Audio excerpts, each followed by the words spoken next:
Hello and welcome back to the podcast where their family reunions are just nowhere near as intense as this. Welcome back to another episode of the Love, Death and Movies podcast, internet's #1 film breakdown and review show. The show that crushes watch lists week after week. Every month is a different genre. Every week is a different film in that genre. So follow us on everything. Join us on the ride. Let's watch some movies.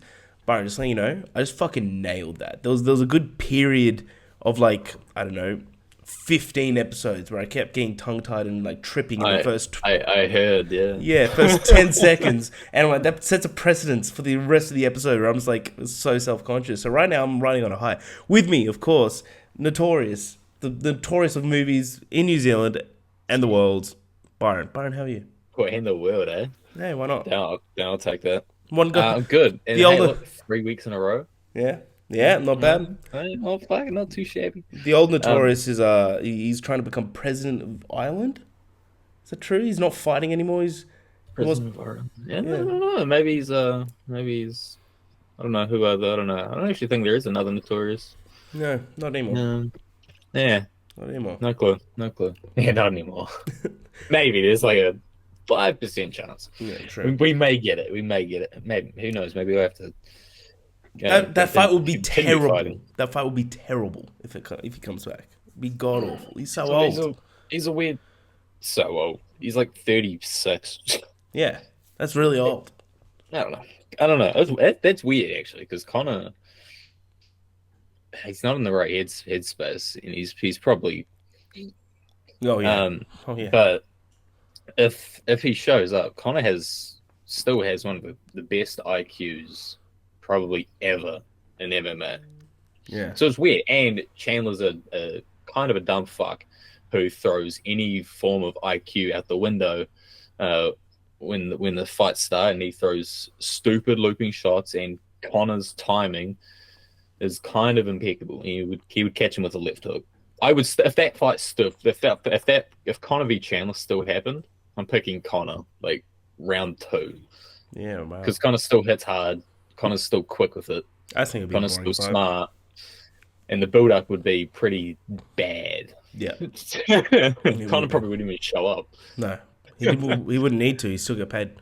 Yeah. But Byron, we're continuing our month of slashes throughout October. How good is it? Last week we did Black Christmas. This week we're doing another one of your favorites, which is You're Next. Before we get to that, Byron, how's your week? Or 2 weeks? We did a double record last time. How's your last 2 weeks? Much of the same. I had a good showing on the last UFC card. Off memory, I think I went 9-3 on my picks. I should start charging people for these picks, man. I've been picking so many underdogs, and they've been coming through. I'll get like a DM on Instagram, be like, "Yo, just so you know, I'm copying your picks." Nice. I'm like, okay, and then I'm like, fuck. I kind of hope I don't win now. I had one guy who was one fight away or one outcome away from winning about 52 grand. 52 grand? Yeah. How much did he put on it? I have no idea. He lost the last fight, and it was due to injury. You know who it was? Tom Aspinall. Oh, remember when Tom Aspinall blew his knee out? Yeah. I had Tom Aspinall by round 1. By round 1 knockout. He probably would have done it as well. Against Blades, wow. It was like the easiest fight on that card, and he fucking got injured. I was just like, oh my god, that guy is going to be pissed. Oh, that's really sad. There's more UFC on this week, although it's not great, but UFC is UFC. I'll be there no matter what. But other than that, yeah, good week, but best is yet to come. Hell yeah. Nice. I love that attitude. My last 2 weeks was good. I went to Melbourne, watched my team get obliterated in the grand final. I'm sorry. No, I appreciate that. Deepest condolences. I really appreciate that. That was one of the darkest days of my life. But we're in a good place now, which is good. I turned 30, so I can officially say that Connor is way too old, because I feel it. So I'm like, Connor is way too old to come back and fight, for sure. Yikes. But yeah, I got to see some pretty sick movies the last couple of weeks. The main one, last night, I got to go to the Australian premiere of Honora, the Sean Baker new film.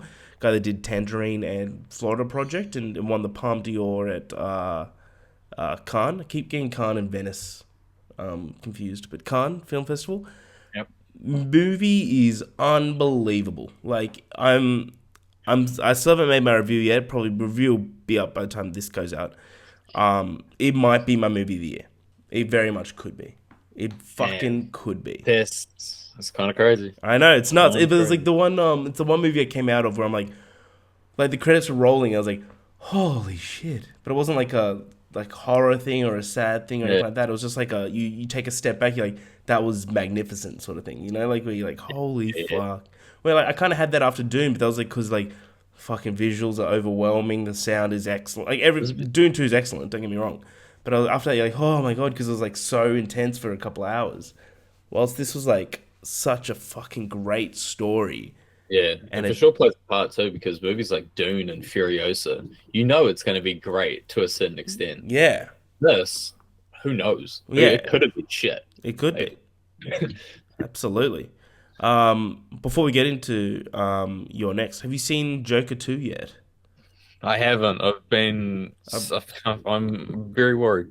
Yeah, but I've seen a lot of people shitting on it recently, yeah, and I don't know if I want to waste my money because if it's anything like people are saying, like it ain't worth New Zealand movie ticket prices. no, it probably isn't. Just wait till streaming, I think. $17, by the way.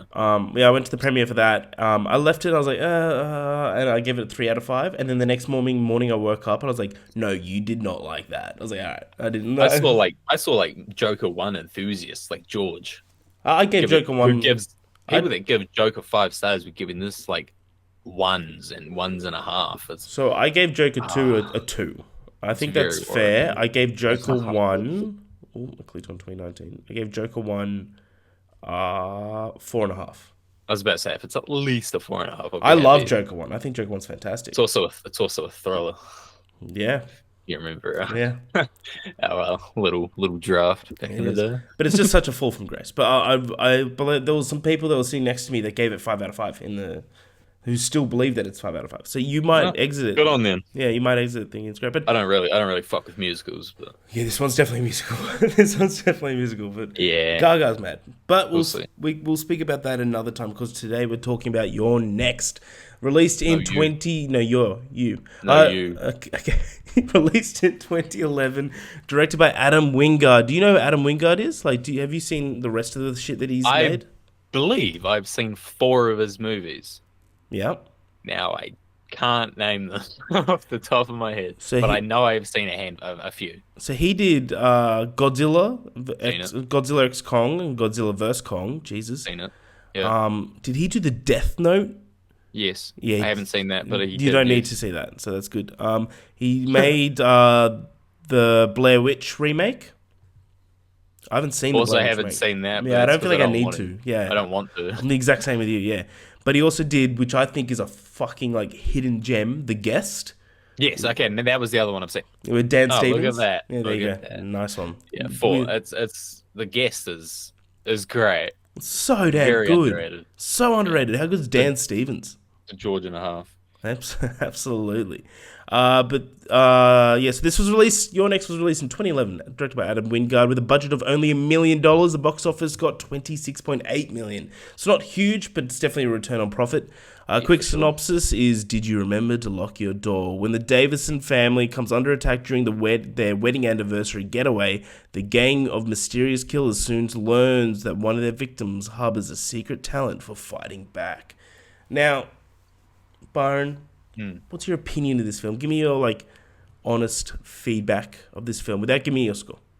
What do you- Violence. There's a lot of yeah. violence, and I like violence. You sure do. It's probably one of my. It's in my username. There's. I think I only watched this movie for the first time maybe a year and a half, 2 years. Yeah, because I don't think know. you told me to watch it, and I watched it shortly after you. Yeah, which is weird because I thought you told me to watch it. Maybe But I now did. now it's coming back to me that I told you to watch it. I'm gonna it might have been George. It always It might goes have been back to George who George. got me to watch it. It was either George recommended it to me as we were chatting, or he was talking about it with Seth on Real Talk. Maybe. That's how I think I found out about this movie. But I watched it. But man, this thing's great. I'm not gonna say it's flawless because No, it's not trust flawless. me, there's a lot of flaws. But with a budget with only of a mil, like that's bound to happen. Yeah. But if movies that just have high kill counts, if those are the kinds of movies you like when it comes to slashes, this is right up there because I think the kill count on this thing is It's high. it gets into the double digits. Yeah, it's high. And it gets into the double digits pretty damn fast. It's just kind of concerning. They paid all this money to get this cast, and then like, you're dying, you're dying, you're dying, you're dying, you're dying, you're dying, and we're only 10 minutes into the movie. But I don't reckon the cast was paid a lot at all. You reckon? Like, no, like, look, there's like I bunch of mean, no names. Yeah, I couldn't tell you one, but I could tell you one. No, like, I'll bring up my notes. Like, yeah, I can't remember her name. No, I'll tell you when we get there. I'll tell you when we get there. But continue. Oh, sorry. fair enough. But yeah, no, it's a great movie. It's flawed, but man, it's so rewatchable. I Yeah. think it's the third or fourth time I've watched this movie. And based on the poster, I was just like, oh, I don't know if I'm gonna like this. Yeah, poster kind of looks like a straight to DVD rip-off of The Strangers, doesn't it? Yeah, and I mean, and it is a home invasion movie, so Yeah. It's kind of the yeah, same. it's up there. It's like I'd put it in the same bracket as Ready or Not. It feels very similar to Ready or Not in a way. It's Like you've got this main chunk of people.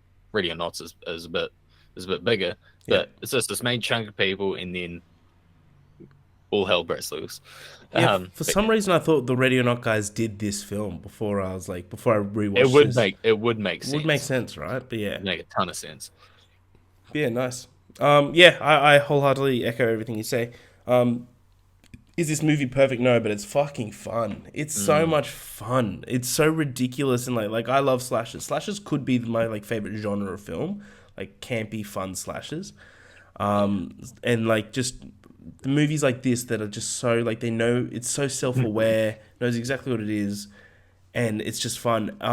Like I remember watching it for the first time, and like the first 20 minutes, I was like, this is just going to be generic and campy. I'm here for it, but it's not going to get over a 3.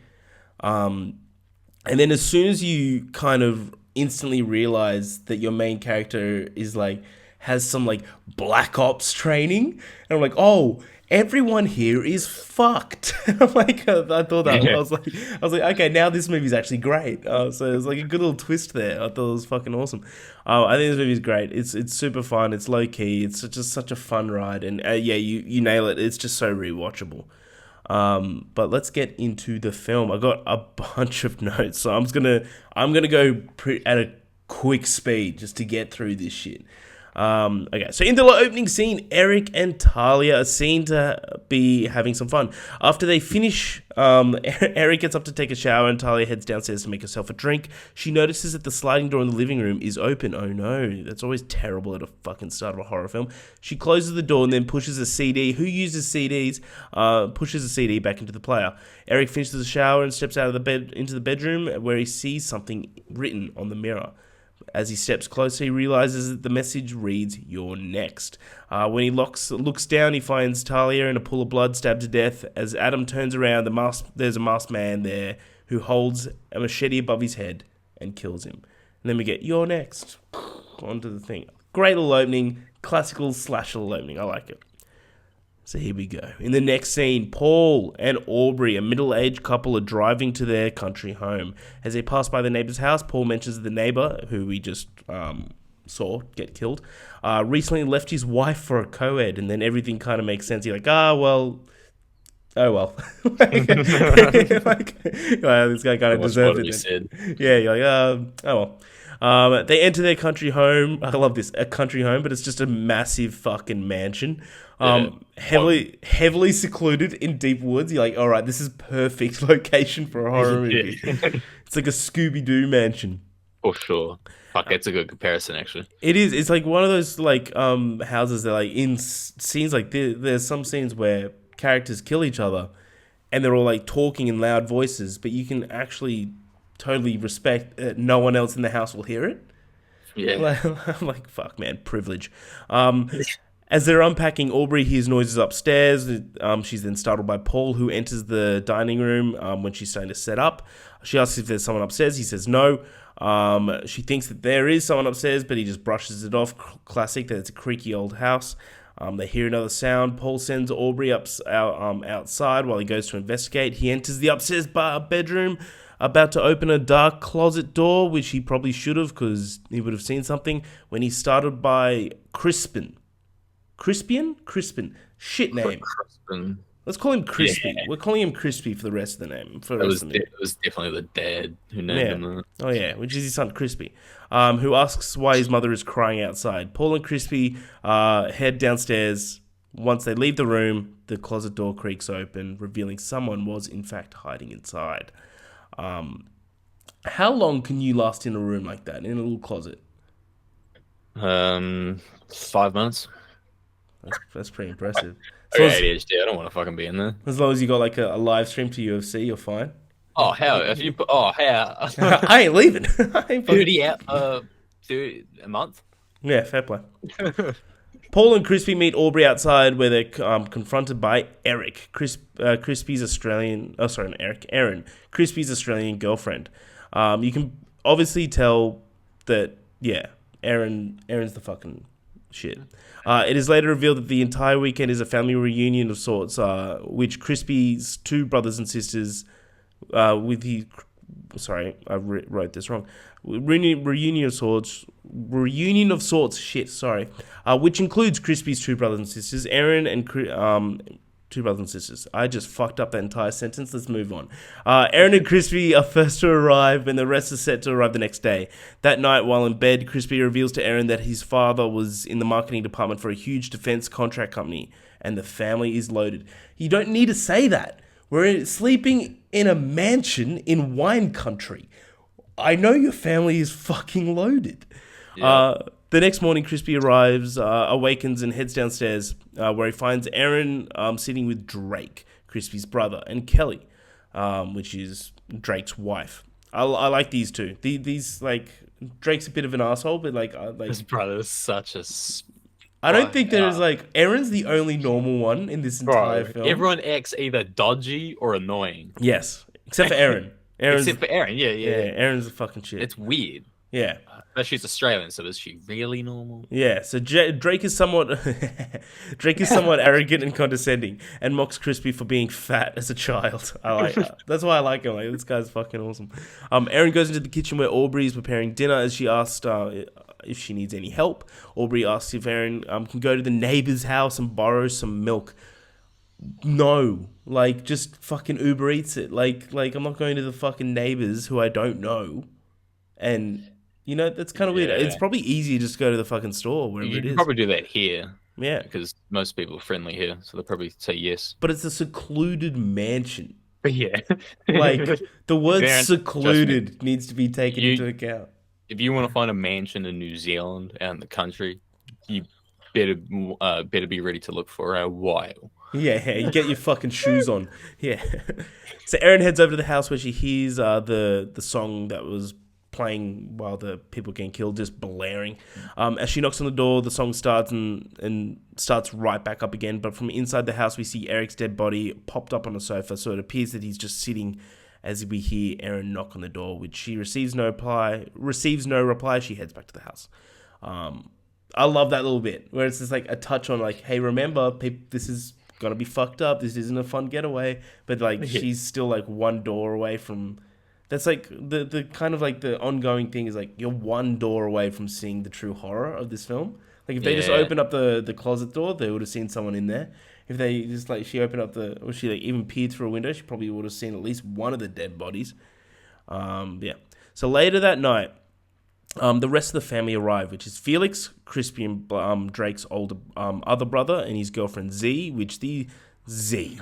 Fucking shit, man. A moody goth chick? Yeah, Jesus. Sorry, anyone named Z, but... And Amy, the little sister, and her boyfriend, Tariq, who's the... Spoilers. The documentary filmmaker. Spoilers. The first guy that dies. That's Ty West. That's the director of Pearl, X, and Maxine. That's fucking cool. Like how you see he pops up and like because I remember like messaging you this when like I first watched this. Like, dude, this is Ty West is in this film. Yeah. Like that He's was like like the last year. only. It's him and then Aaron, are like Yeah, the only two. Like, oh, cool. notable. And Yeah, she was only notable after this man, like yeah, after this movie. that's fucking true. Um, Watery. Hell yeah. So, as the family sit down to dinner, Paul toasts the reunion of the family. Everyone seems to be enjoying themselves. However, the mood is suddenly broken when Drake starts mocking Tariq's films. I love Yeah, Drake. what the fuck, this guy? Just This guy so sucks. unnecessary. This guy sucks. Claiming that he enjoys commercials more than actual filmmaking, and then asks Crispy how he and Aaron met. Crispy reveals that Aaron was actually his TA, teacher's assistant, but stopped when they began dating. Darren mutters, "Oh, that's unprofessional," under his breath, which Crispy hears, and a huge argument ensues. It's hilarious. To be honest, it probably is a bit unprofessional. Yeah, this actually happened at my school. Yeah, really? Yeah, there was a teacher who was, I think, nearing 60. And he was, it came out that he was dating a student who intentionally failed her last year of high school twice so she could stay at school. So it's like, that's fucking weird. No, that's He got fired, by the way. You're good. That's dirtbag. That's a piece of shit. Yeah, Maybe, like- it was really fucking weird. And when that came out, the whole school was like, what the fuck? Yeah, as it should be. So soon the rest of the family joins in and everyone starts arguing. And in the middle of this, Tariq looks out the window and sees something. He gets up from the table, approaches the window. Suddenly an arrow bursts through the glass, striking Tariq square in the forehead. Good shot. No one notices until Tariq stumbles. Or I love this because everyone's arguing, and in the background you see this like blurred guy just stumbling back. I think it's awesome. No one notices at first until they see Tariq stumble around and then drop dead on the floor with an arrow sticking out of his fucking head. More arrows start bursting through the window panes, causing everyone to fall on the floor and seek cover. In the middle of the panic, Aubrey stands up, and Drake moves to push her out of the way, just as an arrow breaks through the glass, hitting Drake into the shoulder. Drake, good guy Drake. We all know this. The family makes it out of the dining room while they tend to Drake's wound. That wound, by the way, looked horrific. Just right in the back of the shoulder blade. Oh, Jesus. That would suck. That It'd be horrible. It'd be more awkward. Yeah, but because you can't move your arm at all, like without it being yeah. be fucked. Everyone checks their phone to call 911, but none of their phones are working. Classic. Probably shouldn't get a secluded mansion then. Felix mentions that whoever it is might be jamming their signals. How do you know that, Felix? How do you know that? It's also true. Good idea, Felix. So I didn't catch until like this, like the second most recent one.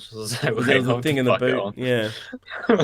Erin grabs her phone and sends a text message to 911, revealing that she knows that they have to respond to that, but is unsure if they get a decent signal.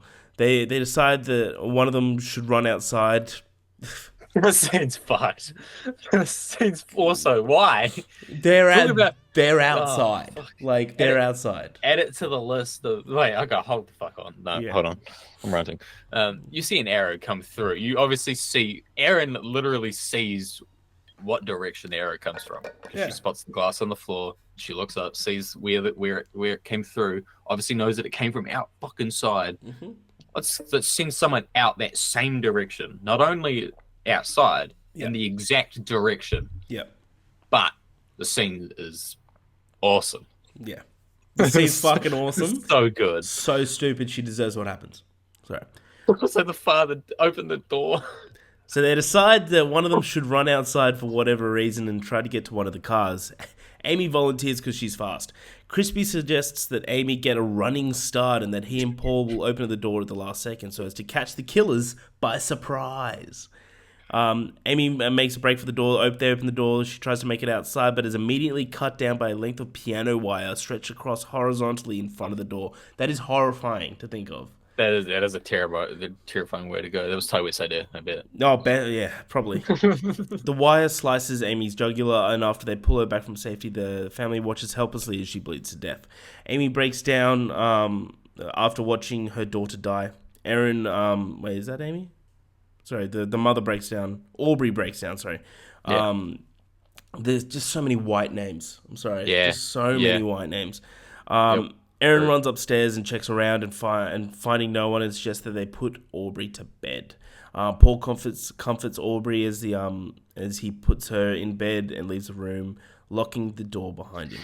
Aubrey is inconsolable and continues to cry in bed just as a man dressed in black clothes, wearing a fox mask, crawls from under the bed. This scene's sick. From Good like camera shot. the camera shot where you see like the hands come out of so cool. Which for a movie that's not has nothing to do with like paranormal.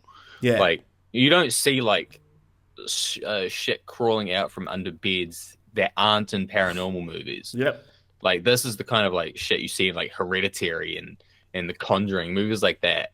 But Yeah. they're actual like monsters and shit. you're right. This Yeah. is just a dude It's who's just a just been dude. hiding under his bed. Yeah, just a Right. dude. It's a very just regular dude. Exactly. So as Aubrey continues to wail, Fox Mask pulls out a machete and kills Aubrey with a blow to the head. The rest of the family hears Aubrey's screams and rushes upstairs where they find her body with the words "You're next." Dude, it's hilarious because the like I was thinking about this, right? And like the time between them hearing her scream and getting to the room, he would have been like, "Bam." Like quickly writing on the wall, But and could then you fuck it imagine off. if they walked in mid like he's just writ like you? He's just like, Give me a sec. Give me a sec. I got a couple things. he's like, leave the room. I just need to Give me like, give me like 20 seconds. All right.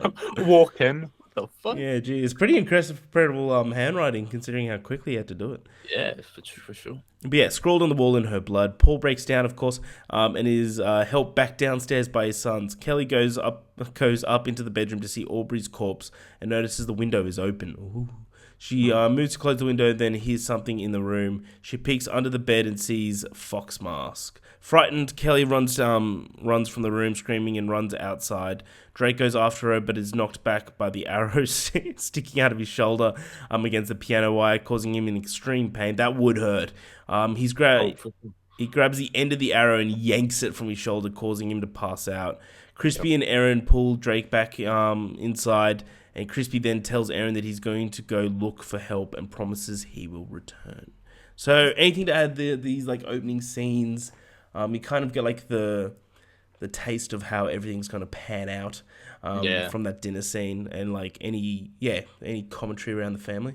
I like the family. I think pretty much everyone, despite not all of them having characters, they're all entertaining in some way. Then there's no boring character. Also, just I'll be honest, as an MMA fan, the amount of like things that I see and then just think like just randomly turn them into fighting references. When Tariq gets hit with the arrow at the dinner, I kept on thinking, I was like in my head, it's just like he's out on his feet. He's out on his feet. Also, when the first brother we see, the fat one. Yeah, Crispy. They're watching MMA on the fucking TV. Yeah.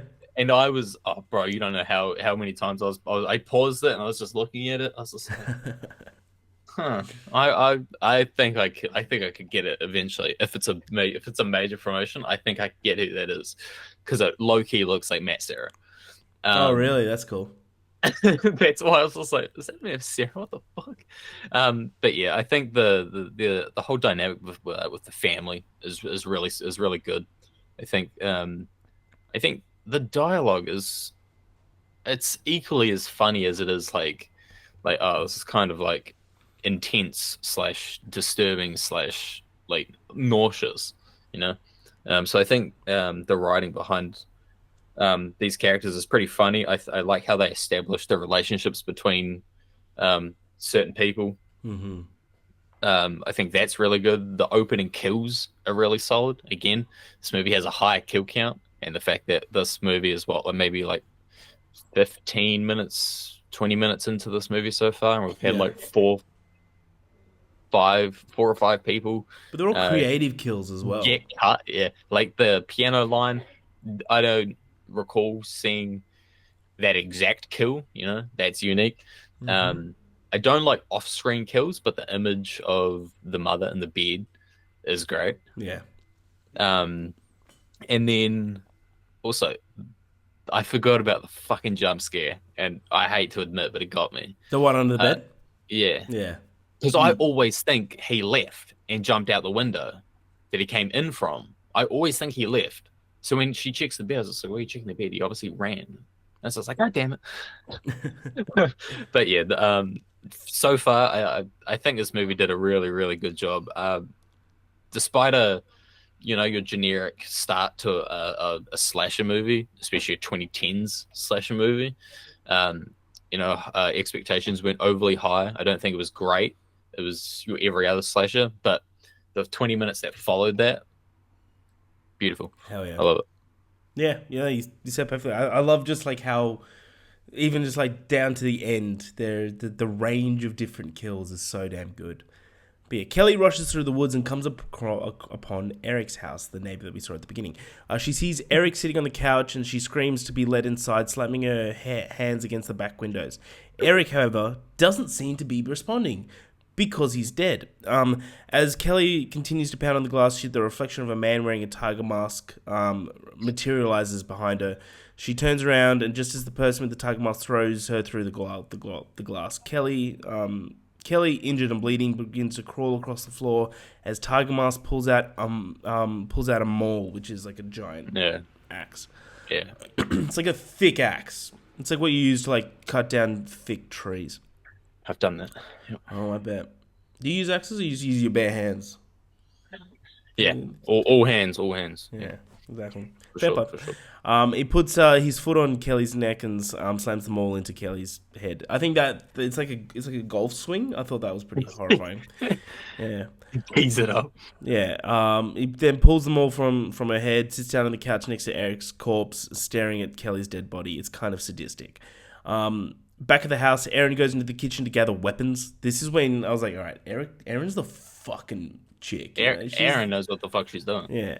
Grabs a kitchen knife. As she passes by the window, a hand bursts through and a man wearing a lamb mask tries to grab her by the hair. Erin struggles to break free and stabs the lamb mask in the hand, pinning it to the wall. It's not just through the hand, it's like through the wrist. It's like through arteries and shit. Like that guy could be fucked. Did you ever play Resident Evil 7?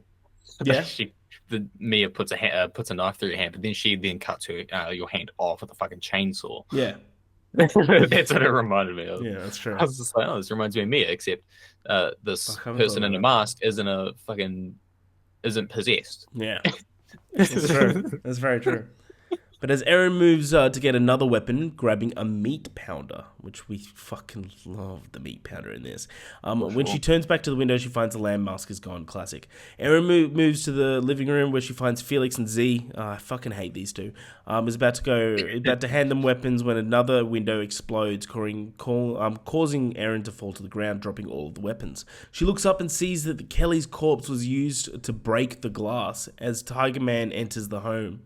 Wielding the maul or the axe. We'll just call it axe. He raises it and slams it down on Erin, who moves just out of the way just in time. Erin then kicks the tiger mask in the special parts, then grabs the meat pounder, strikes Tiger Mask in the knee, causing him to fall over, and then just beats the shit out of him with the meat pounder, just fucking wails on his head. Felix and Z watch in horror, just staring at her. As Tiger Mask lays dead on the floor, surrounded by his own blood and brains. Erin reveals Tiger Mask's face, asking if Felix and Z if they know him. They both say no. Erin guesses that they are at least two other assailants in the house or around the house, and that one is definitely in the house. Hearing this, Paul grabs a knife and heads back upstairs, seeking revenge for his wife's death. Dude, the amount of times where in these movies that people just like decide to split up.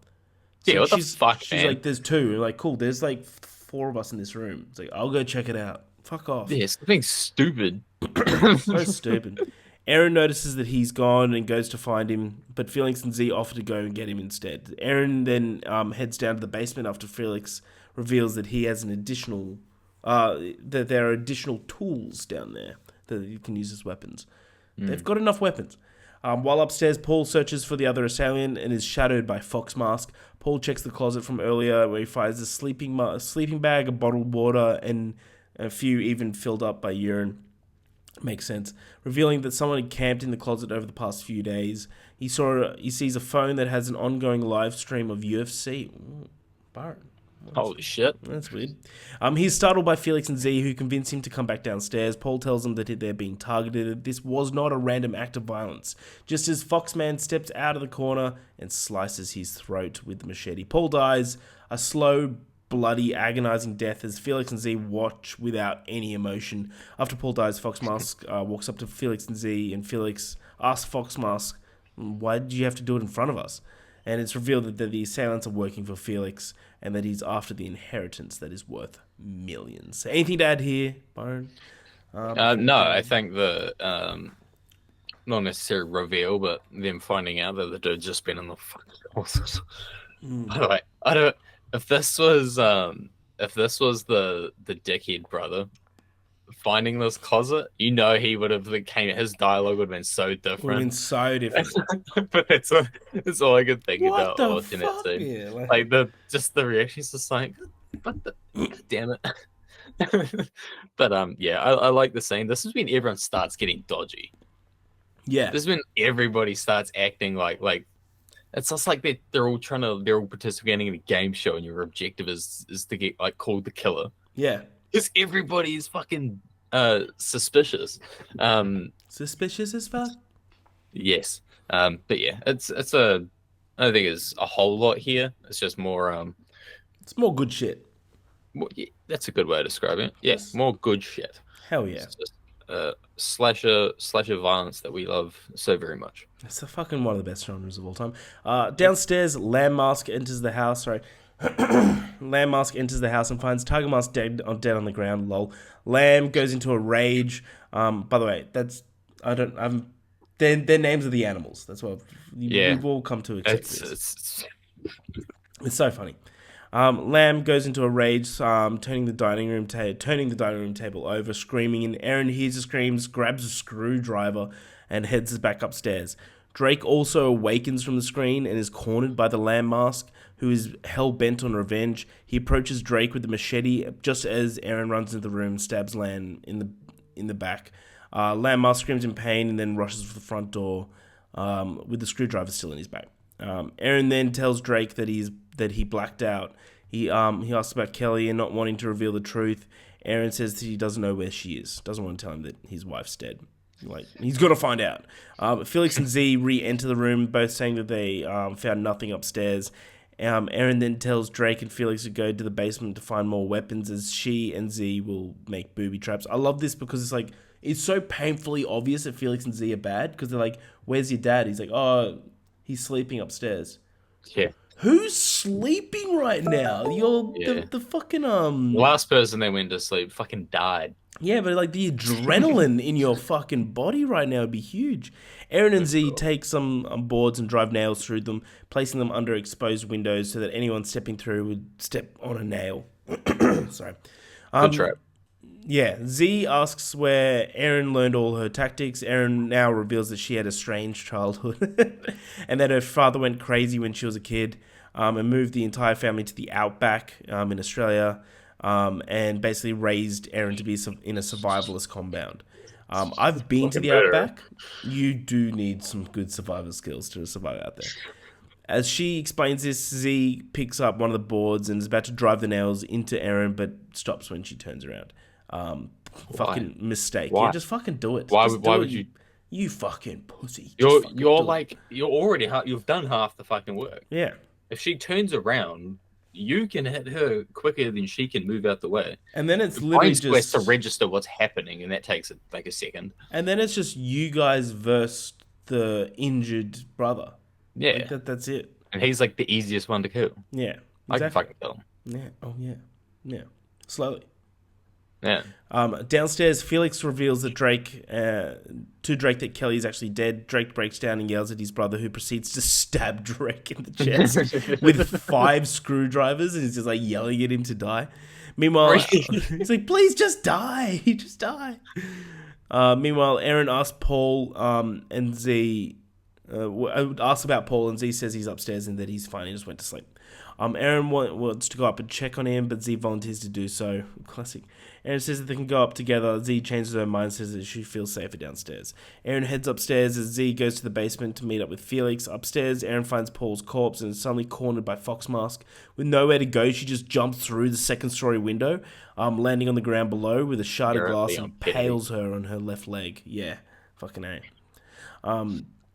Fox Mask looks down from the second-story window, and that's where the background of this podcast is, this one scene. So Fox Mask looks down from the second-story window as Aaron limps off into the woods. Felix and Z meet up with Fox Mask and explains that everything is going wrong. He tells the Fox Mask to go get Aaron and kill her, but Fox says that he's faster and stronger than her, doesn't seem to be in any hurry to finish the job. Sorry. My voice is just going right now. Felix reminds Fox that he's paying him a lot of money. Fox exits the room as Z pushes Felix onto the bed and tries to initiate fun time just straight up next to his dead mum's corpse.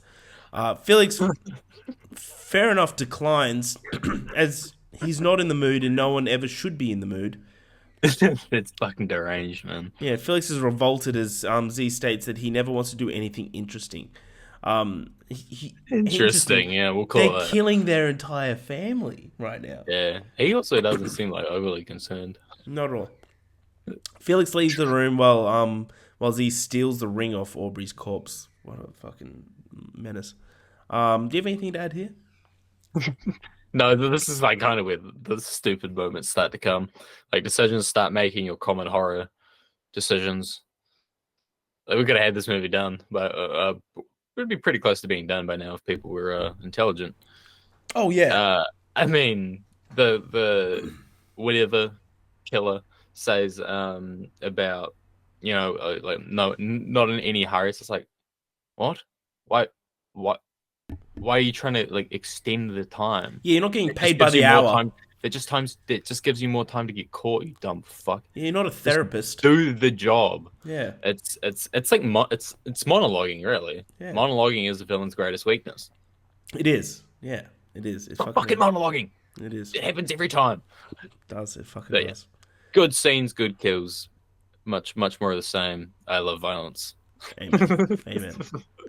Aaron limps next to a tree, pulling out a mini flashlight and pulls the shard just straight out of her leg. She makes a noise, turns the flashlight, revealing Lamb Mask, aiming a crossbow at her. He fires, she ducks, misses, classic. She makes her way back to the house. I don't know how Lamb kind of lost track of her, but he does. Aaron crawls through one of the shattered windows and hides behind a curtain. Landmask crawls through the same window and avoids the boards, but with the protruding nails, but doesn't see the other board placed closer to the windowsill. And steps right onto a nail. Lamb screams in agony as Felix, Z, and Fox make their way into the living room. Lamb pulls the nail out of his foot, which is one of the most cringe things in this entire film. Felix complains about Lamb bleeding on the carpet, leaving his DNA. They enrage together, and Lamb grabs Felix and shoves him against the wall, shouting about Aaron killing his brother, which is the guy wearing the tiger mask. Felix claims that he didn't know that they were brothers, he just knew that they served together, implying that the assailants were ex-soldiers, possibly working for the defense company that made the family rich. When the Lamb threatens Felix again, Felix, though frightened, states that no one is getting anything if he dies, since he'll be alone will receive the entire inheritance of the family's estate, which is millions and millions and millions, revealing that he killed Drake. He does, however, offer to pay Lamb and Fox extra as soon as the inheritance comes through. Aaron, hiding behind the curtains, hears everything at all this when suddenly all the cell phones start to beep and the sound gets everyone's attention. As Aaron fumbles with her phone, revealing that her text message to 911 sent earlier has gone through, the cops are now on their way.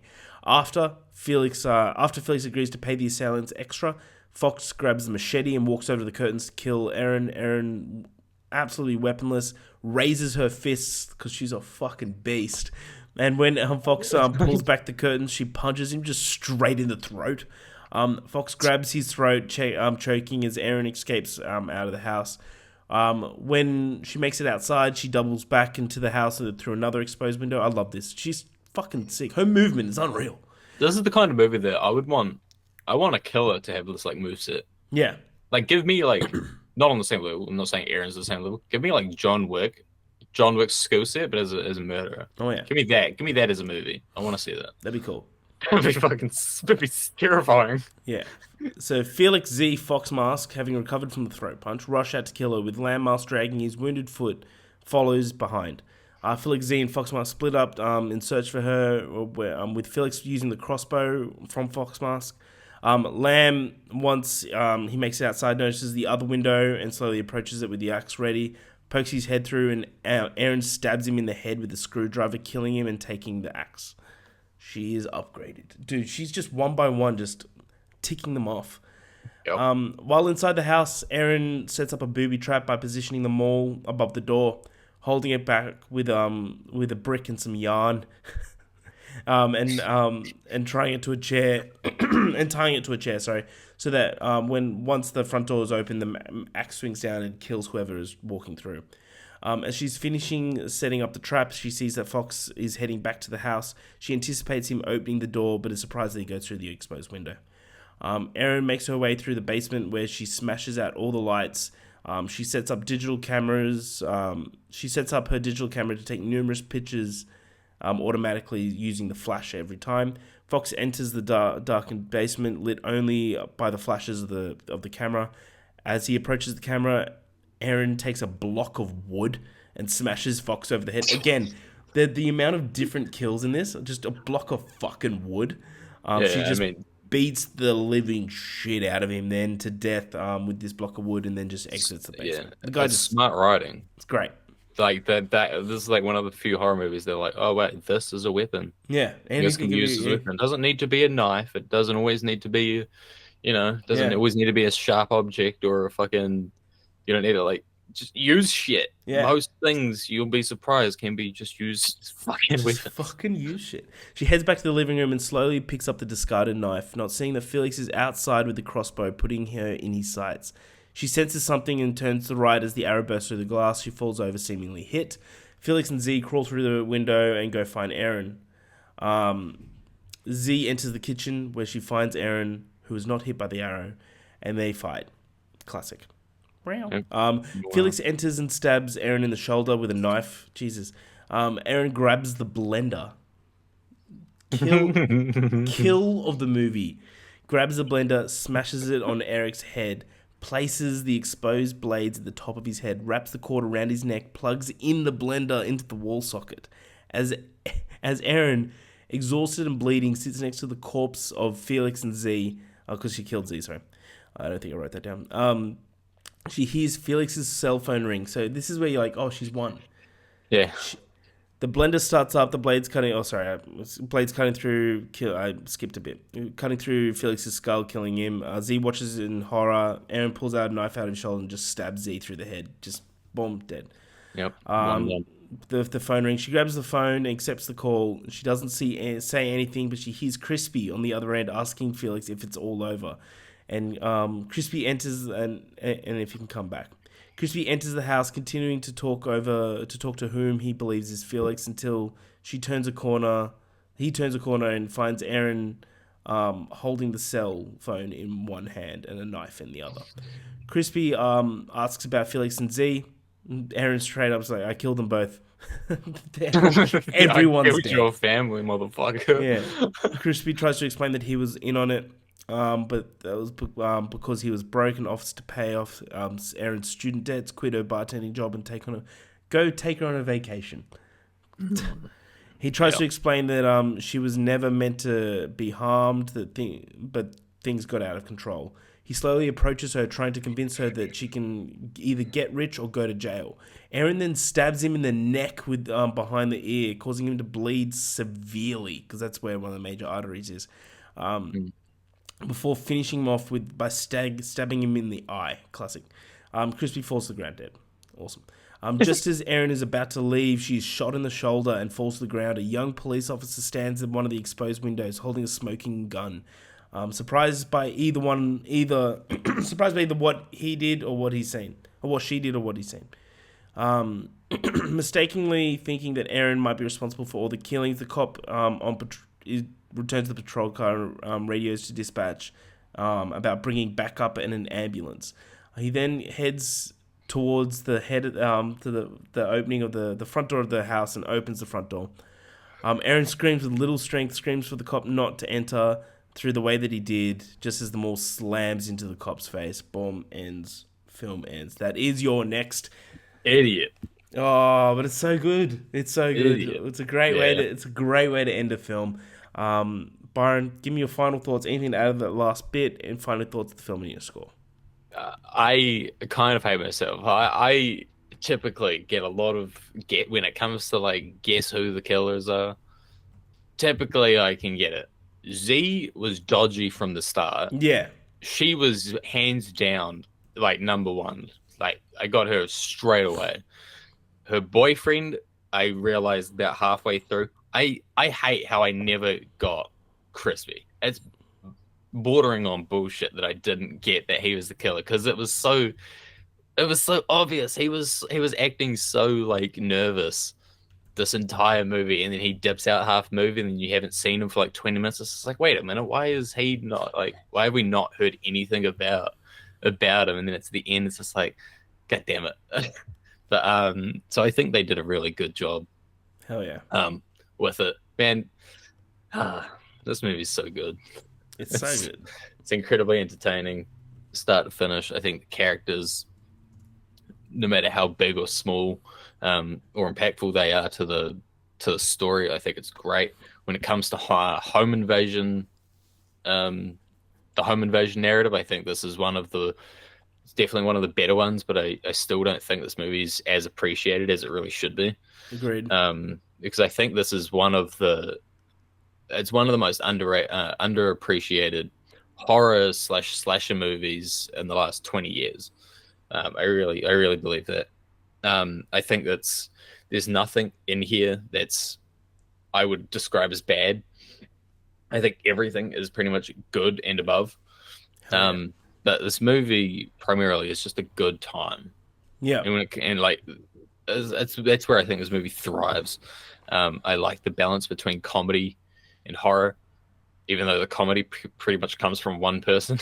But man, he played that role so good, and even though he's a dick, he made the movie pretty damn humorous in a situation that is really not.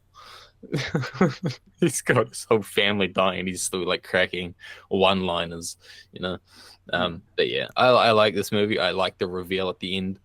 I would have rather the movie not end so quickly. I love that it ends quickly though. I don't, man. I feel like there's just one scene missing. Like if Ready or Not ended this way, I'd be pissed. But like Ready or Not kind of did because like people just like yeah, but they have one scene where she just goes outside the house and she's like fuck, and she's just sitting with her own thoughts, and then she has a ciggy. You know, that's the kind of ending I was looking for with this one. Not that it takes away from the movie, because I don't think it's a flaw. Yeah. But I would have rather that have that at the end. But other than that, I think this movie's great all around. For me, it's a 4.5. It's a 4 out of 5. Nice. It'll probably forever be a 4 out of 5. It's always been a 4 out of 5. On every watch, hasn't gone up, hasn't gone down. It's just an 8 out of 10. It's a very solid movie. And I'll probably be rewatching it a couple times a year from now on. Because it's so much fun. Again, it's really, really rewatchable. It is. It's insanely rewatchable. Doesn't get old. It doesn't get old. No. And it has like 15 people dying. So it's so damn good. Yeah, no, I echo everything you say. I think we agree wholeheartedly on this film. I also give it 4 out of 5. I think this movie is just so much fun. It's so insanely rewatchable. You said everything. All the kills are so fun. Like they're like every character is interesting. You don't really root for anyone but Erin. Erin's a badass, and I love that she's Australian. So like you can honestly tell you all Australians know survival skills. So don't come to our country. I want to see this horror movie. I want to see this entire movie, but it's Alex. Have a good fun. Let's go, Alex. Come on. You got this. I'll be rooting for him. I'll be rooting for him. Sorry, my voice is going. But yeah, this movie's great. I love it. It's so rewatchable. So much fun. I also give it 4 out of 5. So that was your next week. We are watching Bride of Chucky. Hell yeah! So this Such was a random entry in this month. this was a suggestion from Pat when we had Pat on. That's one of his favorite films. So we're definitely putting in Bride of Chucky. So we can't wait to watch Bride of Chucky. So please watch that for next week. But until then, we're just going to get into our little game of the show, which we're doing another draft. We're doing Final Girls. So in horrors, the last girls that are alive, they're called the Final Girl. Yep. I did my random wheel generator. I'm going first. Fuck. So yeah, everybody watching this draft knows. Knows what it is. So if I take what you want, are you gonna take what I want? Yep. I'm a good guy. All right. I think if you take what I want, I would almost take what you want more than what I want. Yeah. So I'm going Sydney Prescott. Yeah, correct. Yeah. It's the correct pick. Maybe Head and Shoulders isn't the proper term. Yeah, but Sydney Prescott from Spain. I think she's one. She's number one for sure. Yeah. The one I want. Yeah. Technically not a slasher. Also, it is a Final Girl. We're talking Ellen Ripley, right? Yes. Correct. Yes. Give me Ellen Ripley. Doesn't have to be a slasher. I think that's the best. I think Ellen Ripley, Sigourney Weaver. I think she is the best female lead performance of all time. I love that. What about Toni Collette out of Hereditary though? She was pretty damn good. She could be number 2. I'll take that. The chick from what is it? Alex really likes it. It's called like Walk With Me or something. What Fire Walk With Me? Yeah. That Laura Palmer. I think the chick out of that gets a lot of praise. Yeah. But yeah, fuck. It's Ellen Ripley's so good. Nice. Hands down, my favorite female protagonist. I love that. Shout out to Ash. I'm going Nancy Thompson out of Nightmare. Yep. Yeah. Hey, Screaming Nightmare. That's 2 fucking good picks. Yeah. I will take I would say she wasn't the first, but she was like the first major big one. And that's 1000% Laurie Strode from Halloween. Nice. I already wrote down, yeah. I think so. When it goes to slashes, like it's Sydney, Laurie, and Nancy. That's people are gonna make fun of me how I say Nancy. Nancy. Because I don't pronounce the A. Yeah. Like I do, but I put it like as if there's an R in the middle of it. Nancy. Oh. Nancy. It sounds like I'm fucking saying something else, but trust me, I'm not. I trust you. I'm going to go with Sally Hardesty, which is from Texas Chainsaw Massacre. Yeah, good pick. That's fuck. I love that movie. That movie's so good. It's playing at my local theater in a couple weeks. So I just went on Google and searched horror movie characters. I find it funny. There's one dude on here. Put him in. they put Ash Williams on here. I guess he's a final boy. He's the only dude here. That's funny. I searched for Final Girls. He's the only dude on here. That's funny. Which is crazy how they've just put him. I'm gonna go with what I think. See, I think if I don't take one, I think you're taking the other. So I'm going to take one of the more underrated characters, the Final Girl characters. I'm going to take Grace from Ready or Not. Nice. Let's go Samara Weaving. Let's go. Good. Let's go. I'm not going to take Erin yet. I would like Erin. Okay. So please don't take Erin yet. I'm not going to take Erin. I'm going to, when I say who I'm going to take, you'll be like, you're going to say the words fuck yeah, okay? Yeah. I'm going to take Sarah Carter, which is the final girl out of The Descent. As the fuck. Yeah. It's good, eh? That is a good. Oh, fuck, I wasn't expecting that. How good is The Descent? The Descent. It wasn't even close to being on my list. I might watch The Descent for this Halloween, to be honest. I'm. Fuck, man. Put me in a weird spot. Do I want to be an asshole or do I want to? Then you can be an asshole. No, I'm gonna be a nice guy. Okay, I gave you Ellen. I'm gonna take it. Yeah. Would you have taken Ellen over Sydney? I don't know, maybe. Like, Really? I think Sydney probably just because of the longevity. Yeah, you get a fucking tattoo of that movie. I know, yeah. I like. And I'm gonna get a tattoo of that movie. That's true. That's true. Yeah, no, I like. If I thought about it long, I probably would have still picked Sydney. Yeah, I feel like you have to. So I will nice you on this last pick, and I'll take a pick for me. I'm gonna take the main chick of I Know What You Did Last Summer and its shitty ass sequel. I'll take Julie James. Julie James. I like that. Underrated movie, I think, which is crazy because I thought I was gonna hate it. Are we missing anything before I take who I think we should take? Are we missing anyone big? Like we got Laurie. Would you count Sam Carpenter as big? Not really. I think that Sydney's way bigger in that franchise. Oh, for sure, but like, She's close. She's close. Sure. Like I don't think she's close, but I think she's up there.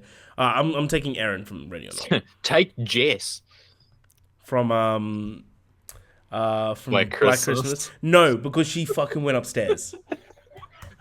Yeah, I can't believe she is on this list. Not touching her. I'm taking Erin from your next for my last pick. Yeah. Well, who saw that coming? Yeah, it'd be a travesty if we did a draft and not picked her. She had to go on there. Yeah, for sure. I think I won. Nah, it's good. It was a good draft. If we did this with three people, you got one more pick. Oh, do it? Yeah, you've got Ellen Ripley, Laurie Strode, Grace, and Julia James. Okay, I thought it was done. I will go with. Do you want Jess? There's also no. I don't want fucking Jess. Jess sucks. Barb. She's just looking at like the little picture on Google of her and then just looking at her name just pisses me off. Yeah, like it's just irritating. Tell you one that you could go is Mia from the Evil Dead remake. Oh, that's not bad. That's not a bad pick at all. Like that last scene with the blood rain is unbelievable. You know what? I will. Do it. That's a great pick. That is a good pick, and she wasn't on that list that I was looking at. There you go. Crazy snipe, by the way. Yeah, gotcha. Good. Nice. Thank you. Gotcha. So to recap, I did Sidney Prescott from Scream, Nancy Thompson from Nightmare on Elm Street, Sally Hardesty from the Texas Chainsaw Massacre, Sarah Carter from The Descent, Erin from Your Next. That's fucking tough. Yeah. Byron, you did Ellen Ripley from Alien, Laurie Strode from Halloween, Grace from Ready or Not, Julia James from I Know What You Did Last Summer, and Mia from the Evil Dead remake in 2013. Ooh, nice. I think that's a fucking good. So many good characters. I don't think there's anyone there that doesn't deserve to be there. You know. Well done. Awesome. So that is Jess. You know. Yeah. Fucking thank God. That is the end of the latest episode of Love, Death, and Movies. Next week, please watch Bride of Chucky as we continue our month of slashers. Can't wait to watch that. Never watched it before. So good movie. Yeah, I really can't wait to watch that. Great movie. Yeah. So watch that. Enjoy along with the conversation. But until then, I'm Harry. That's Byron. This is Love, Death, Movies. We'll see you at the movies.